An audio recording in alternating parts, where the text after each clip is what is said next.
الرحيم فكلوا مما ذكر اسم الله عليه إن كنتم بآياته مؤمنين وما لكم ألا تأكلوا مما ذكر اسم الله عليه وقد فصل لكم ما حرم عليكم إلا ما اضطررتم إليه وإن كثيرا ليضلون بأهوائهم بغير علم إن ربك هو أعلم بالمعتدين وذروا ظاهر الإثم وباطنه إن الذين يكسبون الإثم فيجزون بما كانوا يقترفون۔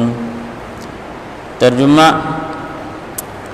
چنانچہ ہر اس حلال جانور میں سے کھاؤ جس پر اللہ کا نام لیا گیا ہو، اگر تم واقعی اس کی آیتوں پر ایمان رکھتے ہو، اور تمہارے لیے کون سی رکاوٹ ہے جس کی بنا پر تم اس جانور میں سے نہ کھاؤ جس پر اللہ کا نام لے لیا گیا ہو، حالانکہ اس نے وہ چیزیں تمہیں تفصیل سے بتا دی جو اس نے تمہارے لیے عام حالات میں حرام کر دی ہیں، البتہ جن کو کھانے پر تم بالکل مجبور ہو جاؤ تو ان حرام چیزوں کی بقدر ضرورت اجازت ہو جاتی ہے۔ بہت سے لوگ کسی علم کی بنیاد پر نہیں بلکہ صرف اپنی خواہشات کی بنیاد پر دوسروں کو گمراہ کرتے ہیں۔ بلا شبہ تمہارے رب حد سے گزرنے والوں کو خوب جانتا ہے، اور تم ظاہری اور باطنی دونوں قسم کے گناہ چھوڑ دو۔ یہ یقینی بات ہے جو لوگ گناہ کرتے ہیں انہیں ان تمام جرائم کی جلد ہی سزا ملے گی جن کا وہ ارتکاب کیا کرتے تھے۔ ان آیات سے پہلے سورت کے پچھلے حصے میں اللہ رب العزت نے شرک اعتقادی، عقائد والے جو شرک تھے ان کا ذکر کیا تھا۔ یہاں سے آج جو آیات پڑھی گئی ہیں، اس آیت سے لے کر آخر تک شرک فعلی کا ذکر ہے۔ جو فعلاً ہم شرک کرتے ہیں اس کی اللہ رب العزت نے تردید کی ہے۔ ان آیت کا شان نزول سمجھیں گے۔ ایک دفعہ کچھ یہودی مسلمانوں کے پاس آئے اور انہوں نے مسلمانوں کے دلوں میں شکوک و شبہات ڈالے کہ یہ عجیب بات ہے، جس کو تم مارتے ہو وہ کھانا تمہارے لیے حلال ہے، جس کو اللہ مار دے وہ تمہارے لیے حرام ہو جاتا ہے۔ یعنی جو طبعی موت مر جائے تو اس کو اللہ مار رہے ہیں، اور جس کو تم ذبح کر رہے ہو اس کو تم مار رہے ہو۔ تو اس طرح شبہ ڈالتے تھے کہ جس کو اللہ نے مارا اس کو تم کہتے ہو یہ حرام ہے، اور جس کو تم مارو ذبح کر کر اس کو تم کہتے ہو یہ حلال ہے۔ اس طرح کے شکوک و شبہات ڈالتے تھے۔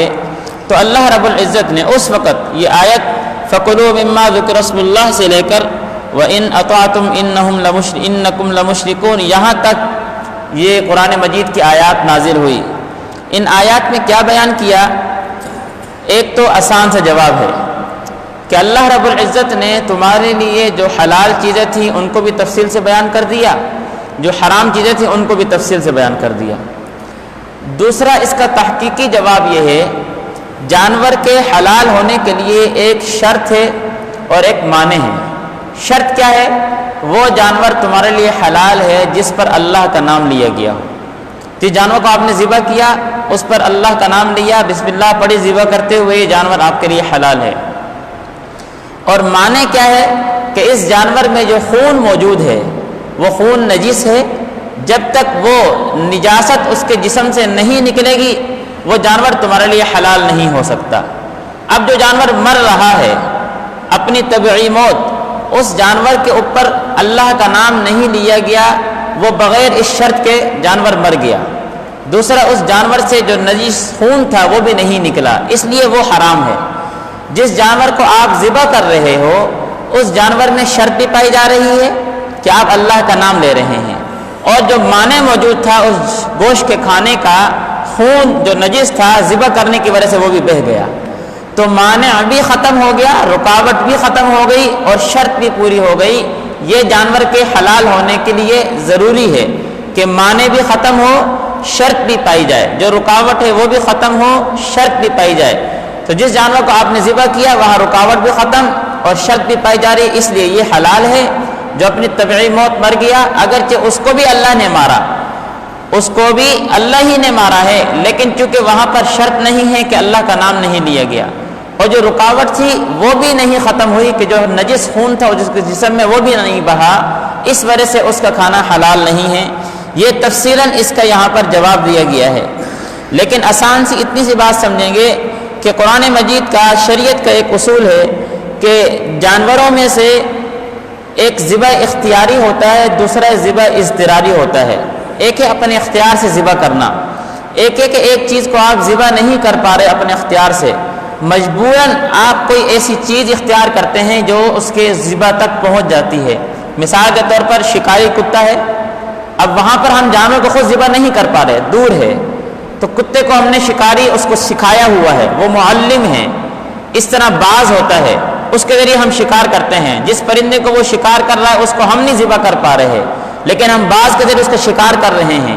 یہ تیر پھینک کر ہم جانور کو، پرندے کو، جو بھی ہے ہم اس کو ذبح کرتے ہیں۔ یہ ذبح اضطراری ہے کہ میرے اختیار میں اس کا ذبح کرنا نہیں ہے، لیکن کچھ صورتیں شریعت نے مجھے بتائی میں ان کو اختیار کر رہا ہوں۔ تو دونوں چیزیں، چاہے وہ ذبح اختیاری ہو چاہے ذبح اضطراری ہو، دونوں کے لیے شرط یہ ہے کہ اس پر اللہ کا نام لیا جائے۔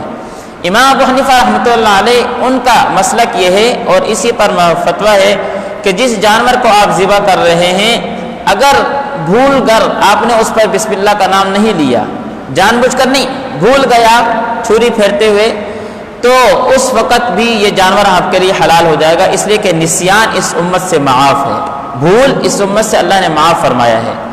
اور اگر جان بوجھ کر نام نہیں لیا تو پھر ویسی جانور جائز نہیں ہے، اس لیے کہ جو شرط تھی وہ نہیں پائی جا رہی، یہ ایک اصول ہے۔ اب آیت کا ترجمہ دیکھیں گے، فَكُلُوا مِمَّا ذُكِرَ اسْمُ اللَّهِ عَلَيْهِ إِن كُنتُمْ بِآيَاتِهِ مُؤْمِنِينَ۔ اللہ رب العزت نے ہر اس حلال جانور میں سے کھاؤ جس پر اللہ کا نام لیا گیا ہو، اگر تم واقعی اس کی آیتوں پر ایمان رکھتے ہو۔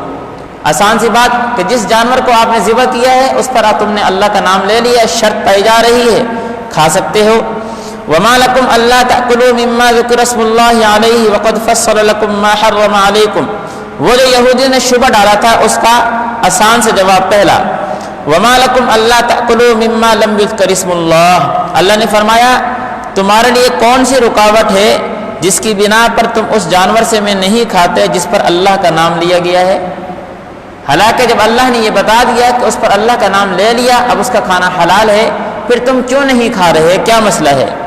حالانکہ وَقَدْ فَصَّلَ لَكُمْ مَا حَرَّمَ عَلَيْكُمْ، تمہارے لیے اللہ رب العزت نے جو حلال چیزیں ہیں اور حرام چیزیں ہیں ان کی تفصیل سے وضاحت کر دی ہے۔ إِلَّا مَا اضْطُرِرْتُمْ إِلَيْهِ، ہاں حرام چیزیں کھانا تمہارے لیے منع ہے، جائز نہیں ہے۔ ایک آدمی ہے، اس کے پاس کھانے کو کچھ نہیں ہے، مرا ہوا جانور اس کے پاس موجود ہے، اس کی حالت یہ بن چکی ہے کہ وہ نہیں کچھ کھاتا تو مر جائے گا، مجبوراً اضطراری طور پر شریعت نے اس کو اس حرام جانور میں سے کھانے کی اجازت دے دی ہے، اتنا کھا لے کہ زندگی بچ جائے۔ شراب پڑی ہوئی ہے، شراب پینا منع ہے، پیاس لگی ہوئی ہے، بندہ پیاسا مر رہا ہے، نہیں پیے گا زندگی چلی جائے گی، تو یہ جان امانت ہے، اس کو بچانا ضروری ہے۔ تو اتنی شراب جو حرام ہے پی سکتے ہیں آپ کہ آپ کی جان بچ جائے۔ إِلَّا مَا اضْطُرِرْتُمْ إِلَيْهِ، جو اللہ نے تمہارے لیے حرام کی ہیں مجبوراً اس میں سے تم تھوڑا سا کھا سکتے ہو۔